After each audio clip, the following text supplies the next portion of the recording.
2024 সালে এই অক্টোবর মাসে বিশেষ করে এই পুজোর সময়টা আপনার কোন রাশি কিভাবে আপনার কাটাবেন এবং কি কাজ করলে তার মধ্যে সুফলতা সে পাবে এবং সে পাপ গ্রহ তাকে কোনো রকম ক্ষয়ক্ষতি করতে পারবে না। এবং এই পুজোর সময়টা এবং আপনার এই যেহেতু এই সামনেই আমাদের পুজো এবং এই যে আপনার বড় পুজো এবং মা কালীর এই যে আপনার কালী পুজো তান্ত্রিক পুজো যেটাকে বলা হয়, এই সময়টা মানুষের মধ্যে সুখ শান্তি সমৃদ্ধির মধ্যে যাতে কি করে কাটতে পারে, তাদের ব্যবসা বাণিজ্য ছোটোখাটো ব্যবসা বাণিজ্য তাদের কিভাবে যাবে এবং তাদের রোগ ব্যাধি তাদের কিভাবে পরিত্রাণ পেতে পারে এবং তাদের আশাকে পরিপূর্ণ করতে পারে এবং পরিবার পরিজনকে নিয়ে কিভাবে সুখে স্বাচ্ছন্দ্য কাটতে পারে, তাই নিয়েই আমার আজকের আলোচনা। বন্ধুরা, আজ সামনেই আমাদের পুজো। এই পুজোর সময় আমরা কোন কোন রাশি কিভাবে কাটাবো এটা নিয়ে আজকে আমার এই আলোচনাটা। এবং 9 অক্টোবর থেকে আমরা জানি যে মায়ের আরাধনা এবং প্রকৃতির বন্দনায় এবং আপনার বিশ্ব বন্দনায় আমরা সবাই আবদ্ধ থাকব এবং বিশ্বের সুখ শান্তি বিরাজের জন্য, অশান্তি দূর করার জন্য, অসুরকে দমন করার জন্য এবং আপনার পাপগ্রহকে নাশ করার জন্য এবং অন্যায় অবিচারকে পায়ের নিচে পদদলিত করে আমরা এগিয়ে চলব, বিশেষ করে 12টা রাশির লোকই। এবং আমরা এটাই চাই, সবাই সুখ চাই, সবাই শান্তি চাই এবং যাতে করে আমরা সবাই একটা ছোটোখাটো চাকরি বাকরি এবং একটা ছোটোখাটো ব্যবসা বাণিজ্য এবং আমার যোগ্যতার অনুসারে কাজ বা চাকরি বাকরি যেন আমরা পাই। তাছাড়াও কর্মস্থলে আমরা যারা কাজবাজ করছি যেন আমাদের কোনো রকম বাধা বিঘ্নতা না আসে, কর্মে কোনো রকম আপনার আঘাত না আসে এবং আমাদের পিছনে কোনো প্রকার শত্রু যেন আমাদের না লাগে এবং আমরাও যেন কারোর ক্ষতি না করি এবং আপনার কুকুরে কামড় দিয়েছে বিধায় আমারও কামড় দিতে হবে, এই ধরনের টেন্ডেন্সি বা মানসিকতা আমাদের দূর রাখতে হবে। ধৈর্য ধরুন, অবশ্যই শান্তি ফিরে আসবে। ধৈর্য ধরুন, অবশ্যই সুখ শান্তি বিরাজ করবে। ধৈর্য ধরুন, অসুর অবশ্যই দমন হবে এবং আপনার অন্যায়কারী চক্রান্তকারী এবং যারা আপনার বিশেষ করে বিশ্ব ব্রহ্মাণ্ডে অশান্তি কারণ হয়ে দাঁড়াচ্ছে কিংবা আমাদের দেশকে নানাভাবে বিচলিত করার জন্য পায়তারা করছে, এই ধরনের টাইপের মন মানসিকতার সব দমন হয়ে যাবে মায়ের পূজা এবং মায়ের কাছে আমাদের সেই আরাধনাই থাকবে যেন সমস্ত মানুষ সমস্ত জীবকুল প্রকৃতি যেন সুখ স্বাচ্ছন্দ্যের মধ্যে আমরা বা আপনার বসবাস করতে পারে এবং সবাই যেন সুখ শান্তি যার যার স্থানে জায়গায় বসে যার যার কর্ম এবং কর্মধর্ম নিয়ে সবাই যেন সুখে শান্তিতে আমরা বসবাস করতে পারি এবং আমরা সমস্ত অন্যায়কে যেন চিহ্নিত করে তা আমরা একটা সমাধানে আসতে পারি। এবং 9 অক্টোবর থেকে এই যে মায়ের যে পুজো এবং 10ই অক্টোবর সপ্তমী এবং 11ই অক্টোবর আপনার অষ্টমী, 12ই অক্টোবর আপনার নবমী, 13ই অক্টোবর পালিত হবে এবং বিজয় দশমী।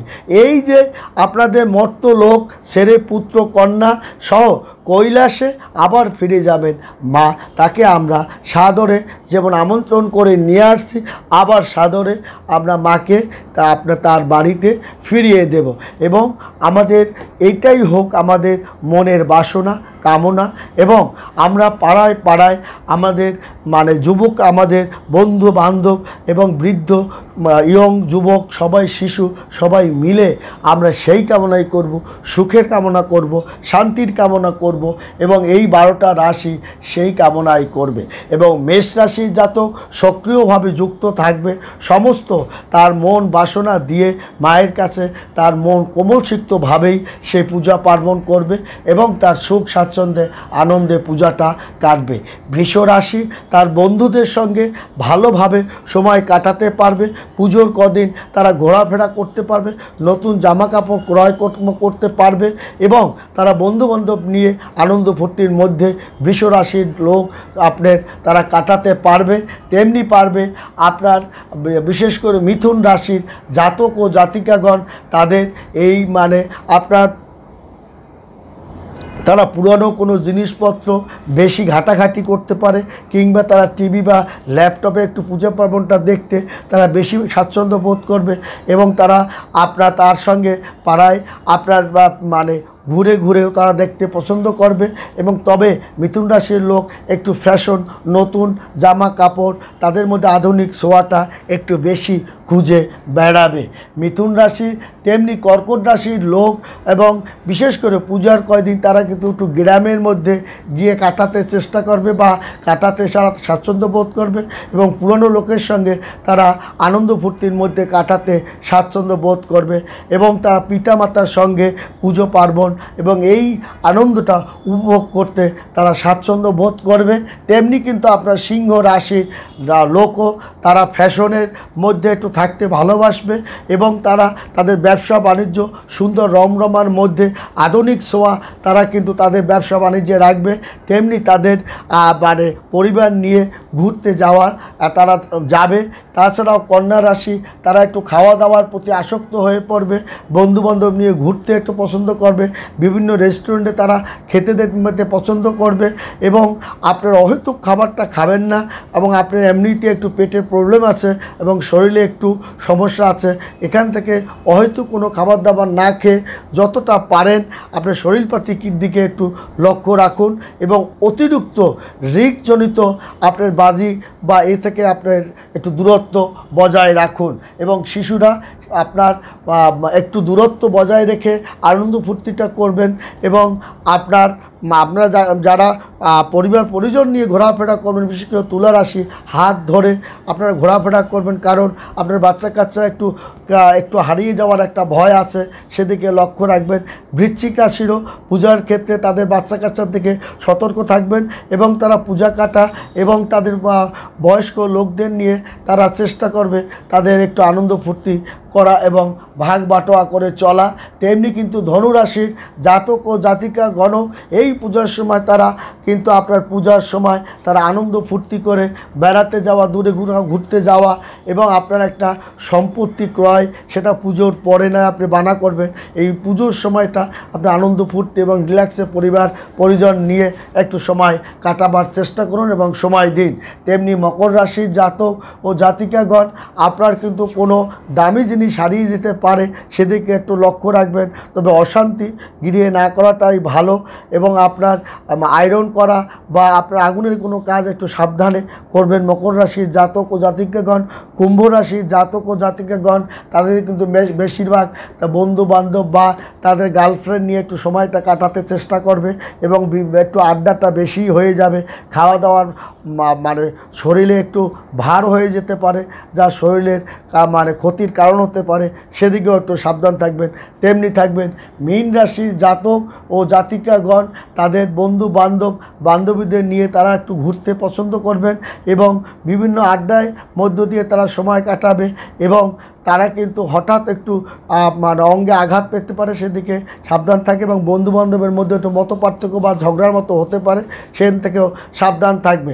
অর্থাৎ এই যে 12টা রাশি আপনার পুজোর এই সময়টা তারা কিন্তু একটা আনন্দ সুকুমার অবস্থানের মধ্য দিয়ে তারা কাটাবে এবং তারা ঘুরে ঘুরে পাড়া মহল্লা এবং সামাজিক কর্মকাণ্ডের সঙ্গে তারা মিশে গিয়ে তারা কিন্তু একটা আনন্দ উপভোগের মধ্যে তারা কাটাবে এবং ছোটোখাটো ব্যবসা বাণিজ্য যারা মানে আপনার আছে বা দিবেন, তারা আপনার একটু হিসাব নিকাশ করেই আপনার দিতে হবে এবং লক্ষ্য রাখতে হবে যেন যানজট না হয়, আপনার কোনো কারণে আপনার জনগণ যেন না হাঁটাচলা করতে কষ্ট না হয়।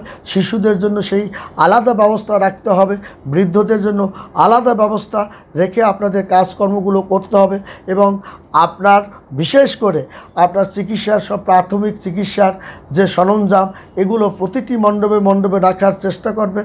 অগ্নি নিবারণের জিনিসপত্র রাখারও আপনি নিবারণ রাখারও চেষ্টা করবেন এবং অহেতুক ঝগড়াঝাটি বিবাদটা আপনি এড়িয়ে চলার চেষ্টা করবেন এবং রাগ ক্রোধ ক্ষোভ এটা না রাখার চেষ্টা করবেন। আপনার সঙ্গে যদি কেউ রাগ অহেতুকভাবে আপনি বিবাদ করতেও চায়, আপনি এড়িয়ে যাওয়ার চেষ্টা করুন, শান্তভাবে চলার চেষ্টা করুন। আপনি নিজেও শান্ত থাকুন, অপরকেও শান্ত থাকার চেষ্টা করুন, কারণ মানে আপনার তৈরি থাকতে হবে পুজো মণ্ডপে বা কোনো জায়গায় একটু অশান্তি বা ঝগড়াঝাটি অকারণে হতে পারে, সেই জায়গাগুলোকে আপনার শান্তভাবে আপনার সুশৃঙ্খলভাবে সমাধান করার চেষ্টা করুন। কারোর গায়ে আঘাত দিবেন না, কারোকে রক্তপাত ঘটাবেন না, চেষ্টা করবেন শান্তভাবে হাসি মুখে সেটা সমাধান করার। তাতে যদি আপনার একটু ক্ষতিও হয়, সেই ক্ষতিটা যেন তাড়াতাড়ি সমাধান করে। এবং আপনার সবসময় ওষুধপত্র হাতের কাছে রাখতে হবে, যাতে করে বৃদ্ধ লোকরা কেউ আপনার অসুস্থ হয়ে পড়লে তার সঙ্গে সঙ্গে ট্রিটমেন্ট করতে পারেন, বা কেউ আঘাতপ্রাপ্ত হলে সঙ্গে সঙ্গে ট্রিটমেন্ট করতে পারেন। বাচ্চারা হারিয়ে গেলে সঙ্গে সঙ্গে মাইকিং করবেন, এবং বাচ্চাদের হাতে আপনার মোবাইল নাম্বারটা বিশেষ করে সেটা আপনার পকেটে কোনো জায়গায় তার দিয়ে দেবেন, যাতে করে তার মানে আরেকজন কেউ ভালো কোনো লোক পেলে ফোন করে আপনাকে জানাতে পারে। বন্ধুরা, ভালো থাকবেন, সুখে থাকবেন, এবং সবসময় মনে রাখবেন আইনের শাসনের দিকে লক্ষ্য রাখবেন, এবং আইনের লোকের প্রতি বিশ্বাস রাখবেন, এবং দেশকে ভালোবাসুন, আইনকে ভালোবাসুন, এবং আপনার পরিবার পরিজনকে ভালোবাসুন, পাড়া প্রতিবেশীকে ভালোবাসুন। এক পাড়ায় বহু লোক বসবাস করলে সবাই ভালো হয় না, এই কথাটাও মনে রাখবেন। কোনো খারাপ লোকও থাকতে পারে, ভালো লোকও থাকতে পারে, মধ্যম কোয়ালিটির লোকও থাকতে পারে, আবার ক্লিকবাজও থাকতে পারে। সবাইকে নিয়েই আমাদের চলতে হবে, এই কথাটা মনে রেখেই আপনারা চলবেন, এবং পুজোর কিছুদিন আপনারা কাটাবেন।